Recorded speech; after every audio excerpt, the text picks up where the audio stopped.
कैसे कैसे भ्रष्ट लोगों का उद्धार होगा, कैसे कैसे पतित लोग हैं जिसके द्वारा इस कथा मतलब सत्संग भगवान की चर्चा है।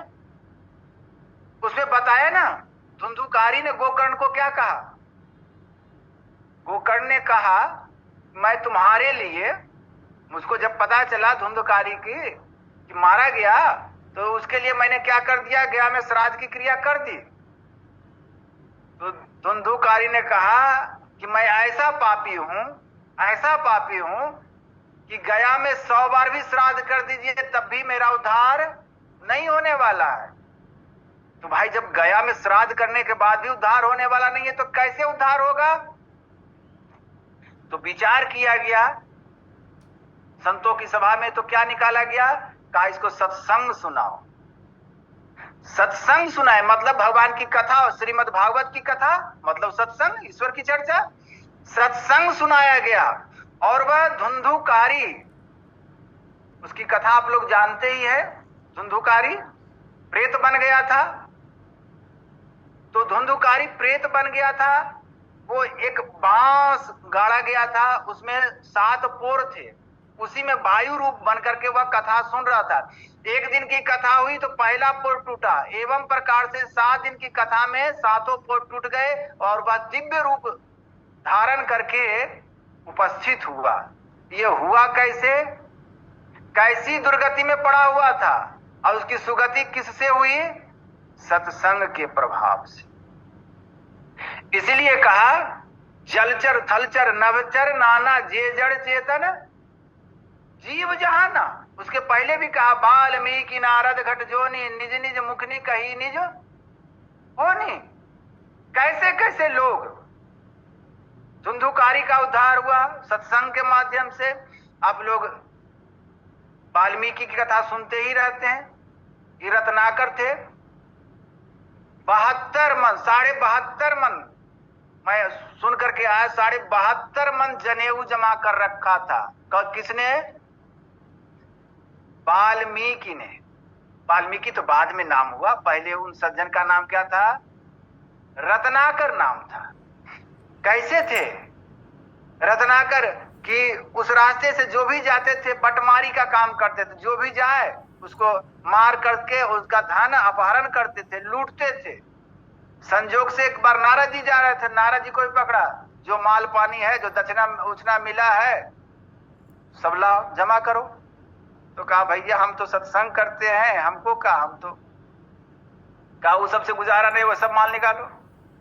कहा देखो ये जो लोगों को मारते हो काटते हो, इससे जो हिंसा होती है तो इस हिंसा का जो फल होता है वो तुम्हारे परिवार के सदस्य लोग लेंगे, इसमें पार्टनर बनेंगे।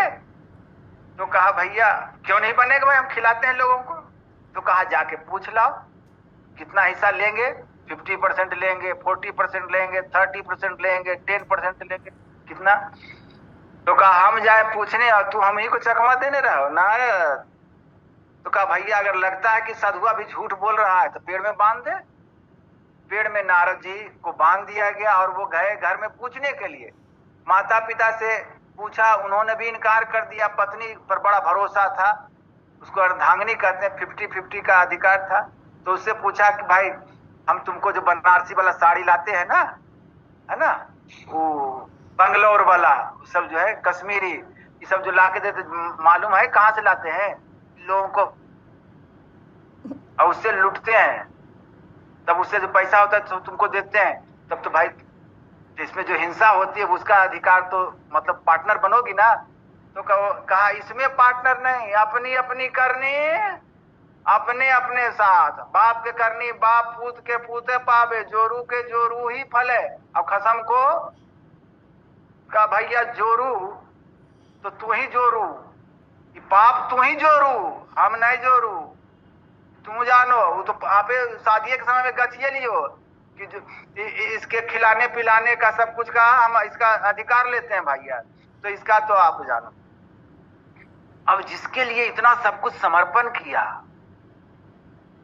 और देखा कि इसमें कोई पाप में भागी नहीं बने, भागीदार नहीं बनेंगे, उसको बड़ा शौक लगा, धक्का लगा।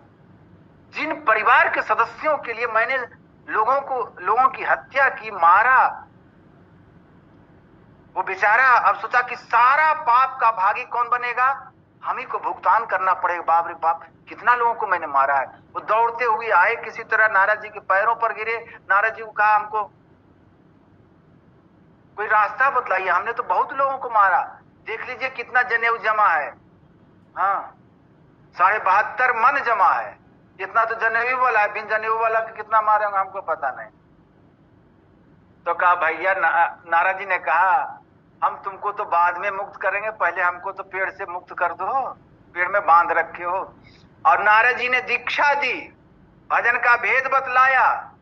और देखो भाई, जब आदमी अपि चेत सु दुराचारो भजते माव नन्य भाग, है ना।